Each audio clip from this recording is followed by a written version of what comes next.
Hello everyone, my name is Rohit Singh. Welcome to civil jobs Indore.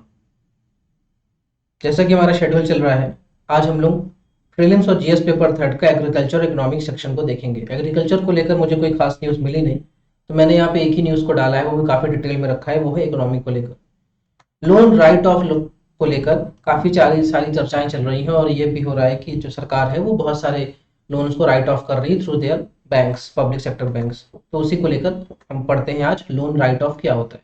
देखिए, loan आप सभी को पता ही होगा कि हम किसी भी फाइनेंशियल इंस्टीट्यूशन के पास जाते हैं, मोस्टली बैंक के पास जाते हैं, और हम उनसे कुछ पैसा डिमांड करते हैं, तो वो हमें इन द फॉर्म ऑफ लोन देते हैं, और उस लोन को हमें उनको रीपे करना पड़ता है। और इस रिपेमेंट में हम जो प्रिंसिपल अमाउंट है लोन का, उसके अलावा इंटरेस्ट देते हैं, और वो जो इंटरेस्ट है वो उनके पास, बैंकों के पास एक सोल सोर्स ऑफ इनकम है।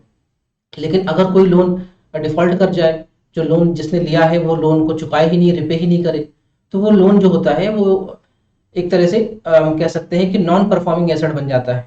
क्योंकि अभी तक ये एसेट था बैंक के लिए, क्योंकि इस लोन से बैंक इंटरेस्ट कमा रहा था, तो ये एक एसेट था।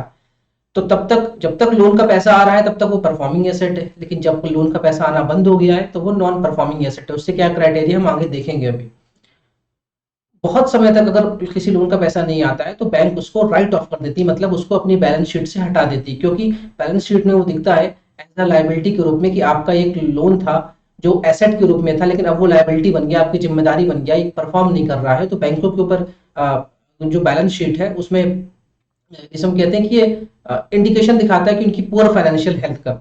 इसलिए बैंक जो होते हैं वो बहुत सारे लोन्स को राइट ऑफ कर देते हैं, मतलब उनको अपनी उस किताब से, उस बही खाता से हटा देते हैं। तो लोन राइट ऑफ को लेकर ही आज का जो वीडियो है।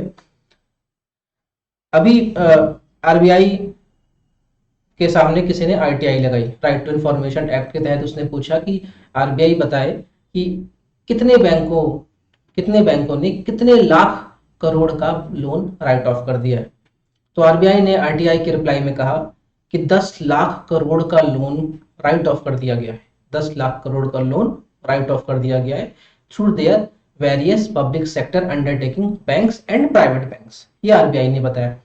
तो अब बात करते हैं कि इस आरटीआई में पब्लिक सेक्टर बैंक का जो शेयर है वो 72.78% है, मतलब मोर देन 2/3 पैसा जो राइट ऑफ हुआ है लोन का, वो पब्लिक सेक्टर ने किया है। और प्राइवेट सेक्टर, जिसमें आईसीआईसी, एक्सिस और एचडीएफसी आते हैं, इन्होंने सिर्फ 27%, यानी 100 रुपए का 27 रुपए इन लोगों ने लोन को राइट ऑफ किया। अब बात करते हैं लोन राइट ऑफ क्या होता है।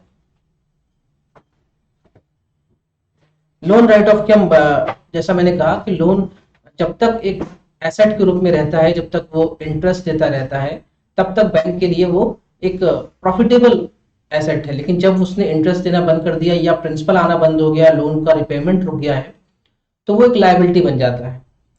तो बैंक अपने एसेट को, लोन एज ए एसेट को अपनी बैलेंस शीट से हटा देता है, क्योंकि अब वो एसेट ना रह के एक नॉन परफॉर्मिंग एसेट हो गया है। तो उसे कहते हैं लोन राइट ऑफ करना। मोटे तौर पे आपने किसी को उधार दिया है, आपको लग रहा है कि वो उधार कभी नहीं आएगा आपके पास, या आएगा तो बहुत कम आएगा, पता नहीं कब आएगा, तो आपने अपना जो भी रजिस्टर मेंटेन कर रहे हैं उससे उस पैसे को हटा दिया कि भाई इससे उम्मीद ही नहीं करना है कि आया तो ठीक, नहीं आया तो ठीक। इसी को आम भाषा में लोन राइट ऑफ कह रहे हैं।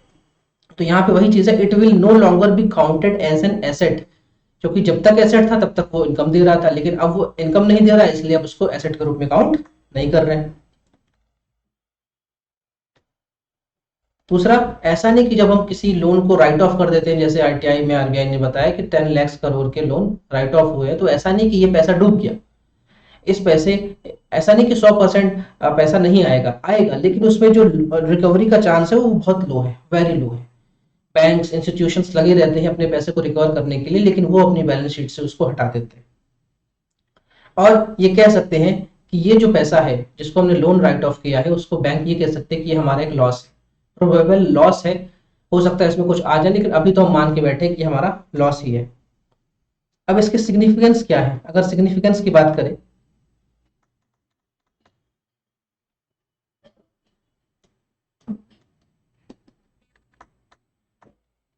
इसके सिग्निफिकेंस की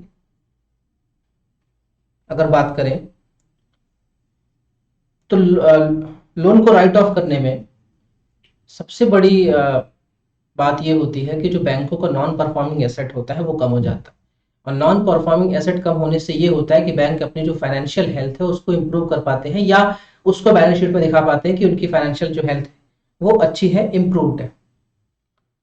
और दूसरा, बैंक जब भी किसी को लोन देती है तो कुछ कोलैटरल लगती है, वो इन द फॉर्म ऑफ मनी हो सकता है, कुछ एसेट्स होता है। तो अब लोन राइट ऑफ करने पे अब बैंक के पास ये ऑप्शन रहता है कि now you have move to their collateral, और कोलैटरल को यूज करके आप उस पैसे को रिकवर करिए। अब एनपीए की हम बात कर ही रहे हैं कि नॉन परफॉर्मिंग एसेट है, एनपीए क्या है इसके बारे में हम थोड़ी सी बात कर लेते हैं। तो definition of NPA, non performing asset. Performing asset तब तक है जब तक लोन जो हमने दिया है उसका प्रिंसिपल आ रहा है, उसका इंटरेस्ट आ रहा है। जब उसका प्रिंसिपल या इंटरेस्ट आना बंद हो जाता है तो वो नॉन परफॉर्मिंग हो जाता है, तो परफॉर्मिंग एसेट बन जाता है नॉन परफॉर्मिंग एसेट। और एनपीए के लिए क्या कंडीशन है, अगर 90 डेज यानी पिछले 3 महीने में या तो प्रिंसिपल ना आया हो या इंटरेस्ट ना आया हो या इन दोनों में से कुछ भी पैसा रिकवर ना हुआ हो, तो उसको हम कह सकते हैं कि this loan is termed as NPA, non performing asset. मतलब 3 महीने का ग्रेस पीरियड होता है। अब एनपीए सिर्फ एक नहीं होते हैं, उनकी भी अलग अलग कैटेगरी है। जैसे हम बात करें सब स्टैंडर्ड एसेट्स, ये एनपीए की कैटेगरी है, सब स्टैंडर्ड एसेट। सब स्टैंडर्ड एसेट क्या होते हैं कि एनपीए जैसे विद इन 3 मंथ्स कोई पैसा नहीं है तो हमने उसको एनपीए कैटेगराइज कर दिया उस लोन को।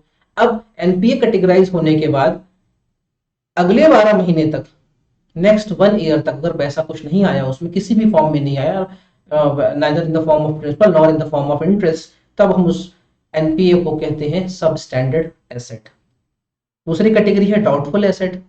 डाउटफुल एसेट में क्या होता है कि एनपीए डिक्लेयर होने के बाद 1 साल से अधिक बीत गया, यानी वो तो विद इन 12 मंथ्स का स्लैब था सब स्टैंडर्ड एसेट्स का, यहाँ 12 महीने से 12 मंथ से अधिक जब बीत गए तो उसे कहा गया डाउटफुल एसेट। और तीसरा है लॉस एसेट। लॉस एसेट ये होता है कि डाउटफुल एसेट ही लॉस एसेट बनता है, और डाउटफुल एसेट में जब बहुत समय तक कुछ पैसा नहीं आ रहा, कोई रिकवरी नहीं हो रही, तो उसे लॉस एसेट डिक्लेयर किया जाता है बैंक के द्वारा। अब रीजन क्या है, ये जो एनपीए का राइज हो रहा है, क्योंकि यही एनपीए बाद में सब स्टैंडर्ड एसेट बनते हैं, फिर डाउटफुल बनते हैं, फिर हमने देखा लॉस एसेट बनते हैं, और ये लॉस एसेट बाद में जाके राइट ऑफ कर दिए जाते हैं। तो इनका रीजन क्या है, क्यों एनपीए बढ़ रहा है देश में, चाहे वो पब्लिक सेक्टर बैंक हो, प्राइवेट सेक्टर बैंक हो। प्राइवेट सेक्टर का जो कंट्रीब्यूशन वो थोड़ा सा कम है relatively, they are performing well, but public sector banks are doing absolutely useless functioning. तो ऐसा क्यों हो रहा है, क्यों हम एनपीए हमारा बढ़ रहा है, इसको देखते हैं। तो पहला गवर्नेंस इश्यू, सरकारी बैंक है, सरकार का दखल इसमें बहुत ज्यादा है, इस वजह से बहुत सारे ऐसे लोन भी डिसबर्स हो जाते हैं जो उतनी इंटाइटल नहीं होते, उतने पैसे के इंटाइटल नहीं होते, अल्टीमेटली वो जो होते हैं वो एनपी बन जाते हैं। रॉन्ग नैरेटिव, रॉन्ग नैरेटिव ये है कि भाई जो सरकारी बैंक है, सरकारी बैंक से अगर हम लोन ले लेंगे तो सरकार हमसे लोन लेगी नहीं, या हमारा क्या बिगाड़ेगी, हम तो डिफॉल्ट भी कर सकते हैं, सरकारी बैंक है तो उधर से कोई ज्यादा रिकवरी एजेंट नहीं आएंगे। तो ये एक रॉन्ग नैरेटिव है।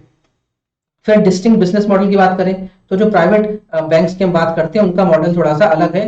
वो अपने हर एक एसेट को केयरफुली मॉनिटर करते हैं और देखते हैं कोई भी एसेट उनका एनपीए ना बनने पाए। लेकिन सरकारी में ये है कि थोड़ा लिबर्टी है, थोड़ा काम में लेजीनेस है, लिथार्जीनेस है वर्किंग में। इस वजह से हम ये देखते हैं कि सरकारी बैंक के जो लोन्स होते हैं वो एनपीए ज्यादा बनते हैं। स्टैटिस्टिक्स क्या बोलती हैं कि भाई मार्च 2021 की तुलना में मार्च 2022 में एनपीए कम हुआ है। एनपीए कम हुआ है यानी पहले कितना था 7.4, अब हो गया 5.9। वित्त मंत्री निर्मला मैडम भी यही बोलती है कि हमारा एनपीए कम हुआ है, लेकिन अभी हमने शुरुआत में ही बताया था कि इस एनपीए का जो हिस्सा हमने लोन के रूप में राइट ऑफ कर दिया तो वो बैलेंस शीट से हट गया। जब बैलेंस शीट से हट गया तो वो एनपीए रहा ही नहीं। तो अभी जो हमारा एनपीए कम हो रहा है ये हमारी बेटर फंक्शनिंग की वजह से नहीं हो रहा है, हमने जो लोन राइट ऑफ किए हैं उसकी वजह से एनपीए कम हो रहा है। फिर इसके जो एनपीए बढ़ते हैं इसका जो इम्पैक्ट होता है इसके राइज का वो किस क्या होता है, देखते हैं कि करके। एनपीए का जो बढ़ने में सबसे ज्यादा जो लेंडर यानी जो बैंक होता है वो अपने प्रॉफिट मार्जिन को सफर करता है, क्योंकि पहले मान लीजिए उसके पास 100 रुपए थे, वो 100 रुपए लोन में दे सकता था, अब 100 में से 20 रुपए तो एनपीए हो गए, तो बचे 80 रुपए। 80 रुपए से 80 रुपीज को जब वो लोन के रूप में डिस्पर्स करेगा तो वो उसका प्रॉफिट मार्जिन कम हो जाएगा, क्योंकि इंटरेस्ट रेट अगर वो बढ़ाएगा तो उसका लोन कोई लेगा नहीं, और अगर कम करेगा तो उसका प्रॉफिट मार्जिन कम हो जाएगा। कहाँ 100 रुपए में कुछ प्रॉफिट ले रहा था, 80 रुपए में ले रहा है उसका। इससे अल्टीमेटली उनकी फंक्शनिंग में स्ट्रेस आता है, उनकी इनकम में स्ट्रेस आता है, उनके जो वर्किंग एफिशिएंसी उनमें स्ट्रेस आता है। हायर इंटरेस्ट रेट, बैंकों के पास के पैसा कम होता जाता है तो वो जब लैंडिंग करते भी है इन the form of which ever loan, तो उनका इंटरेस्ट रेट ज्यादा होता है, जिस वजह से जो लेने वाला है, जो बोरोवर है, उसकी भी जो पेइंग कैपेसिटी से ऊपर चला जाता है लोन, इसलिए वो लोन भी नहीं लेता, तो अल्टीमेटली इकोनॉमी सफर करती है। इन्वेस्टमेंट गॉट स्टक, अब हमारे देश में अनएम्प्लॉयमेंट बढ़ता जा रहा है। अब अनएम्प्लॉयमेंट को अगर दूर करना है, किसी को काम शुरू करना है, तो उसने बैंक से लोन लेना चाह रहे, लेकिन लोन हायर इंटरेस्ट रेट पे, तो वो फिर इन्वेस्टमेंट नहीं पाता और अल्टीमेटली वो अनएम्प्लॉयड से अनएम्प्लॉयड ही रह जाता है। बैलेंस शीट सिंड्रोम क्या है? बैंकों की जो बैलेंस शीट है उसमें एनपीए है, तो वो तो निगेटिवली इम्पैक्ट कर रही, और जिनको इन्होंने लोन दिया, जैसे बड़े बड़े इंडस्ट्रियलिस्ट है, उनको लोन दिया, उनकी बैलेंस शीट में भी पैसा नहीं, क्योंकि वो कमा ही नहीं पा रहा है, ऐसा वो कह रहे हैं, इस वजह से वो लोन नहीं दे रहे, तो इसे कहते हैं बैलेंस शीट सिंड्रोम। कि जो बायर है यानी इंडस्ट्रियलिस्ट, कॉर्पोरेट्स, वो भी, उनकी बैलेंस शीट भी खराब है, और जो लेंडर है यानी बैंक्स, उनकी बैलेंस शीट भी खराब है। अब सरकार ने एनपीओ को रिकवर करने के लिए क्या क्या इनिशिएटिव्स लॉन्च किए हैं? तो पहला है लोक अदालत। लोक अदालत जो होती है वो आपको हर मंथ में सेकंड सैटरडे को लगती है, और लोक अदालत जो है उसमें आरबीआई की गाइडलाइंस ये कहती है कि विद इन 5 लाख रुपीज तक का जो लोन है, 5 लाख रुपए तक का लोन है, तो उसके लिए बैंक और जो बोरोवर है वो लोक अदालत में आके उसको सेटल कर सकते हैं without going to any legal proceedings. फिर क्या है? Compromise settlement. कॉम्प्रोमाइज सेटलमेंट की अगर हम बात करें तो ये 10 करोड़ तक का जो लोन है, 5 लाख तक का तो आपने लोक अदालत में सेटल कर लिया, 5 लाख से लेकर 10 करोड़ तक का जो भी आपका एनपीए वाला इशू है, उसको आप कॉम्प्रोमाइज सेटलमेंट 2001 के तहत एक सिंपल मैकेनिज्म है, जिसमें without filing any lawsuits, without going to any legal proceedings, जो डेप्ट रिकवरी ट्रिब्यूनल है वो यहाँ पे सेटलमेंट करा देता है, और जो भी जो मान लीजिए बोरोवर है उसकी जो भी कैपेसिटी है, और बैंक अगर उसमें एग्री हो जाता है, तो उस एनपीओ को क्लोज कर दिया जाता है। फिर है सरफाइसी एक्ट, ये 2002 में एक एक्ट आया था, securitisation and reconstruction of financial assets and enforcement of security interest act 2002। ये जो एक्ट है, ये एक्ट ये कहता है कि 1 लाख से अधिक का अगर एनपी है, तो इस एक्ट के थ्रू बैंक जो है वो अपने एनपीओ को रिकवर कर सकते हैं। फिर मिशन इंद्रधनुष की बात करते हैं। मिशन इंद्रधनुष जो है 2015 में आया है, और ये जो हमारी पब्लिक सेक्टर बैंक है उनकी फंक्शनिंग को ज़्यादा स्ट्रेंथन स्मूथन करने के लिए मिशन इंद्रधनुष आया है, हम अपनी फंक्शनिंग को सुधार रहे हैं।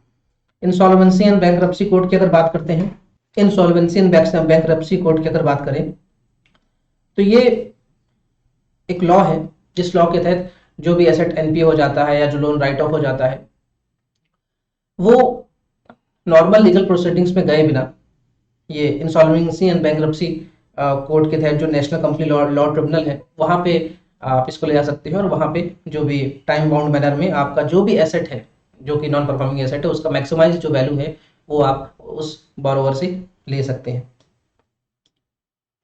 इसके अलावा बैड बैंक क्या है? तो नाम इनका बैड बैंक है, काम ये खुद ही करते हैं, क्योंकि 2017 में सरकार ने बैड बैंक लॉन्च किया। बैड बैंक क्या है? ये एसेट मैनेजमेंट कंपनी है। एसेट क्या है? वही आपके एनपी, नॉन परफॉर्मिंग एसेट्स। कोई लोन एनपीए हो गया, अब उससे पैसा आपको नहीं मिल रहा है, बात आपको लग रहा है कि भाई अब ये डाउटफुल एसेट में चला गया है, लॉस एसेट में चला गया, इससे पैसा नहीं आएगा, तो ये जो बैड बैंक होती है, फॉर एग्जांपल आपने बैंक ने किसी को 100 करोड़ का लोन दिया है, अब वो रिकवर नहीं हो रहा, तो ये बैड बैंक क्या कहते हैं, बैंक से बोलते हैं भाई आपको मैक्सिमम इससे क्या उम्मीद है, तो ये बैंक कहता है कि आप मुझे 60 करोड़ भी दिलवा देंगे तो ठीक रहेगा।